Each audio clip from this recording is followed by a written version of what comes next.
Hi all.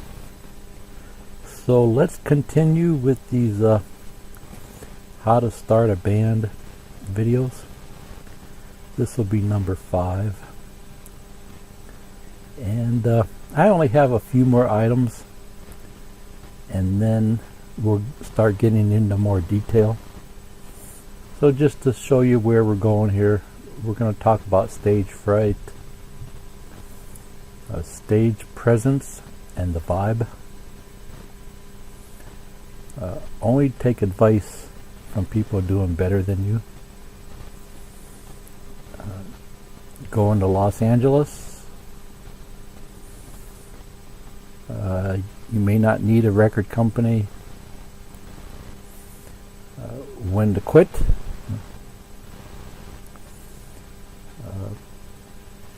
Being a roadie for the big bands. How to handle your 15 minutes of fame. And then an overview of some of the other videos I'm thinking about doing for this topic. And then I just got a miscellaneous area here. I could do a video on each area, but I just wanted to get you thinking about these items. Okay, so stage fright.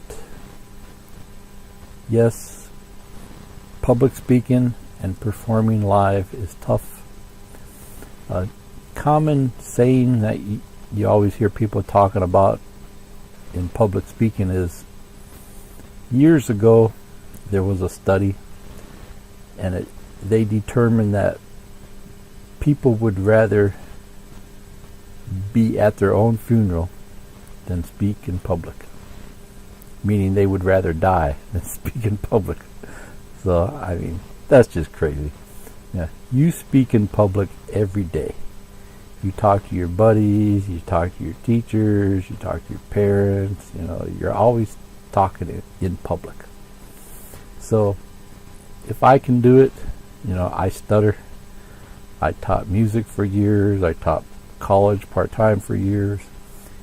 If I can do it, you can do it. Okay? Now, of course, you have to work up to it. You just don't jump in front of the crowd and start playing.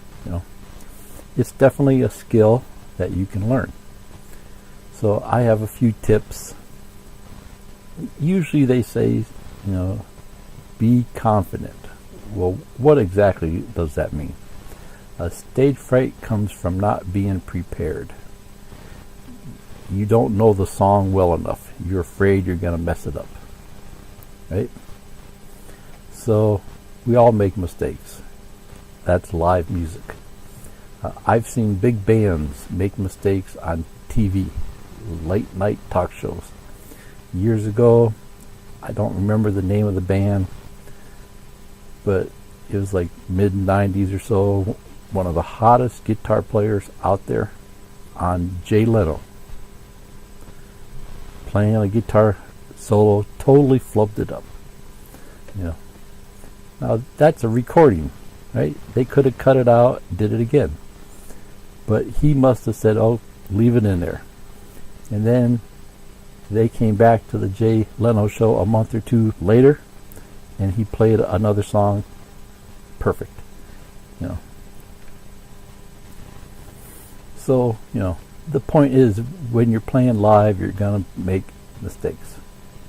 I had one fella say to me a couple years ago, he plays local, he's been playing in a local band here for 30 years or more. He said one time, he's playing the chorus, band's playing the verse. He totally lost track of where he was. He said he did it 3 times, and he actually said no one knew. No one's paying attention. His band members might have known, but no one can really tell. The only one who's really paying attention to you are the musicians out in the crowd.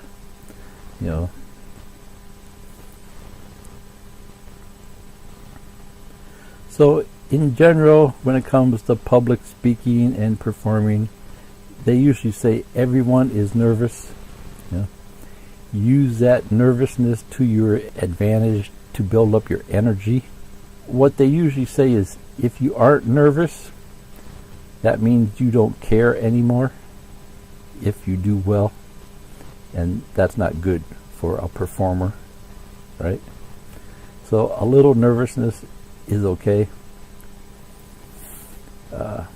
I even remember hearing a story about a great opera singer. I think she was like one of the best in the world. Even after doing it 20 years or more, before every show she would throw up backstage. She was so nervous. That's probably the most extreme case. So once you get out there a little bit, you break the ice performing live, then you feel better about it. You have to get out of your comfort zone. Getting out of your comfort zone, meaning in order to grow, you have to be willing to make mistakes and feel awkward. That's part of the growing process. The more times you feel awkward in a situation, the more growth you have in your career.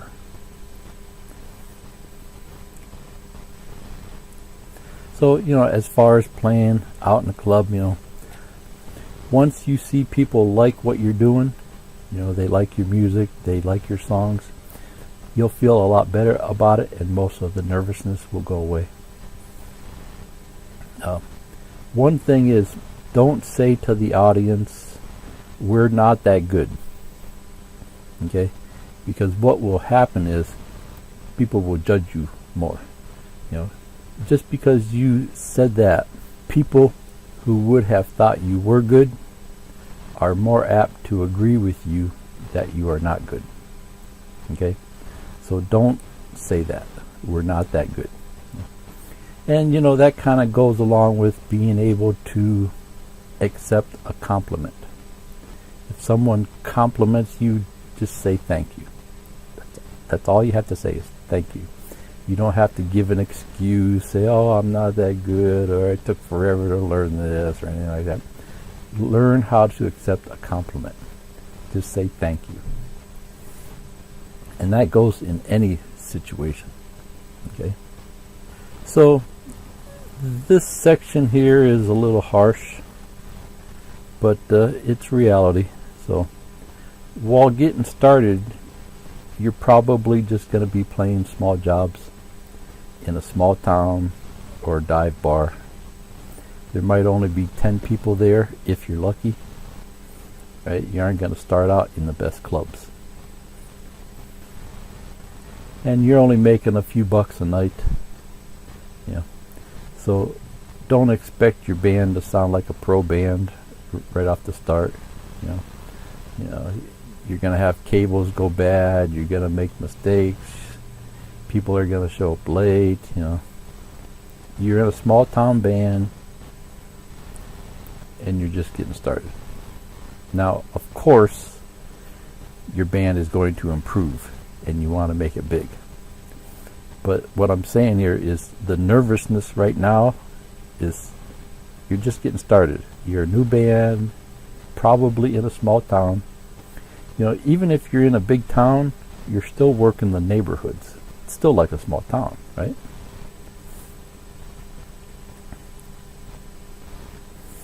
Okay.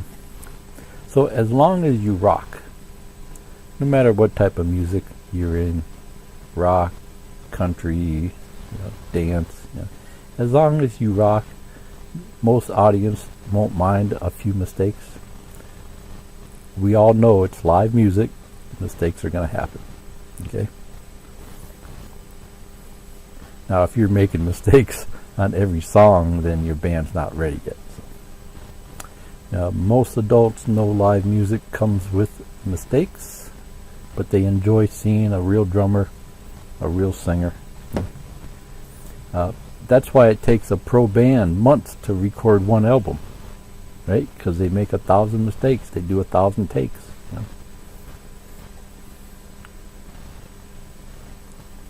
And, most people are not really paying attention to you. You're just background noise. They're paying attention to the woman. They're trying to pick up some women. So. I had a buddy say to me one time he saw an article, 98% of the guys in a bar are there to pick up women. And then he laughed. What are the other 2% doing there? And then it was like, and then I think it was 68% of the women in a bar are there to get laid.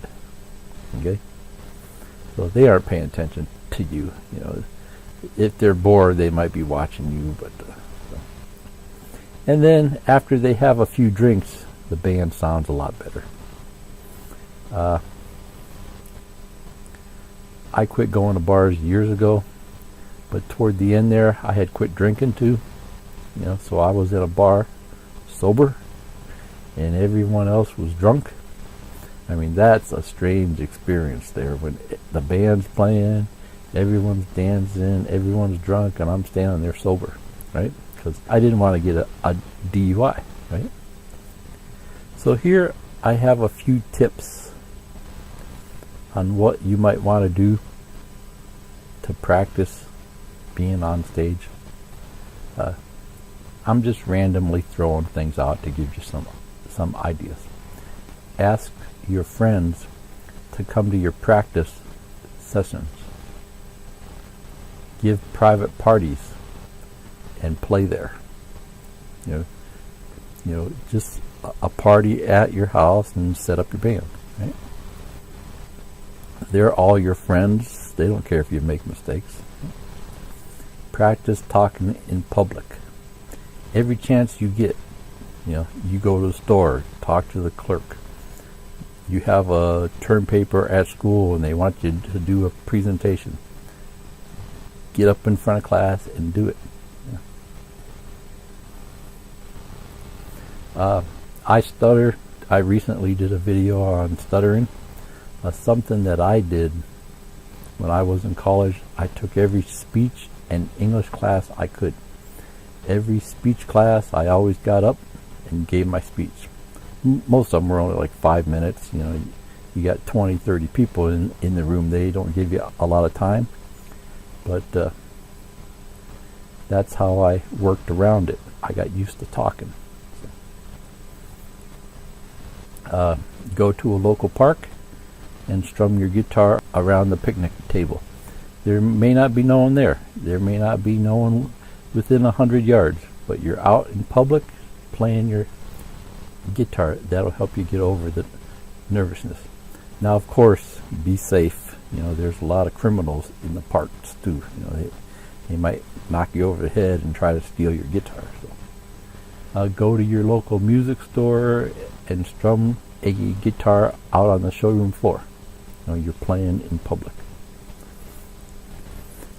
Play your guitar at family gatherings. You know, if you have picnics or you all get together on the holidays, you know, bring your guitar or whatever instrument you play and play it. You know. Put videos on YouTube of playing your instruments. You know. I think that's actually a good way to get started these days because it's free and easy. You know, you can work on it at home. When you're ready to upload it, you can upload it. Okay? Play your instrument live on YouTube. You know, hey, it helps you get over the fear of playing live. Play at local nursing homes, children, hospitals, and things like that. That's actually a good way to go. You know, you can always play the local nursing homes.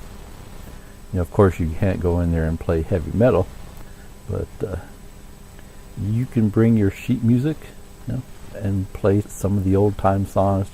Just strum the guitar and bring the singer. You know, find some local girl that sings. And if you live out in the sticks, you know, go out to the barn and play the cows and the horses. Seriously, you know, you're used to sitting in your room playing. You know, you have to get out of your area and go play to other people. If you live in the city, go out to a street corner.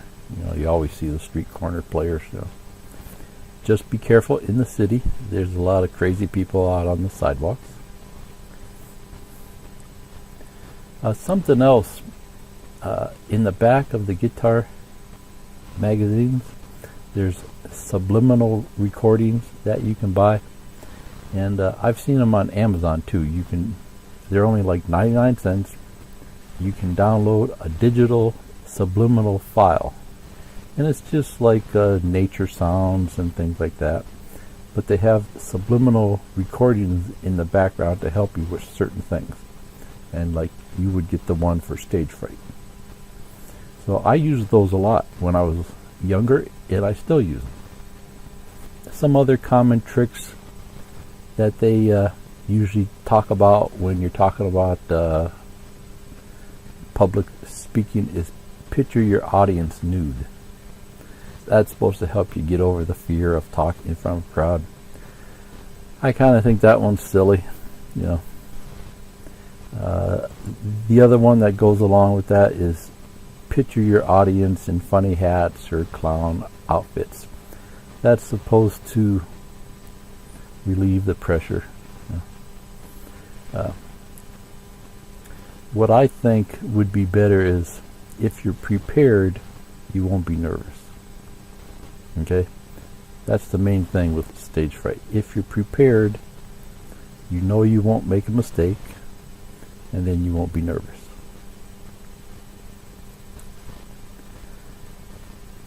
Okay, so next part, stage presence and the vibe. Just be yourself.